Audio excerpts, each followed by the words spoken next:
आज से पूरे देश में भगवान गणेश जी 11 दिनों के लिए विराजमान होंगे। हिंदू धर्म में भगवान श्री गणेश को प्रथम पूजनीय देवता माना जाता है। किसी भी पूजा या शुभ कार्य शुरू करने से पहले सर्वप्रथम भगवान गणेश जी की पूजा की जाती है।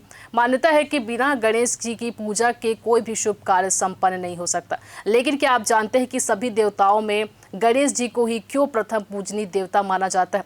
प्रथम पूजनीय देवता के रूप में पूजा करने के लिए कई पौराणिक कथाएं प्रचलित है। प्रथम पूजनीय देवता गणेश जी को लेकर कई कथा प्रचलित है। एक कथा के अनुसार पहली बार जब देवी पार्वती ने गणेश जी को अपने कक्ष की रक्षा करने के लिए निर्देश दिया था, तब गणेश जी ने अपनी माता की आज्ञा का पालन करते हुए भगवान शिव को अंदर प्रवेश करने से रोक दिया था। इससे क्रोधित होकर शिव जी ने गणेश जी का सिर काट दिया था और इससे नाराज माता पार्वती ने पूरे ब्रह्मांड को नष्ट करने की धमकी दी। तब भगवान शिव ने गणेश जी को हाथी का सिर लगाकर फिर से जीवित कर दिया, परंतु गणेश जी के शरीर पर हाथी के मुख से पार्वती प्रसन्न नहीं हुई।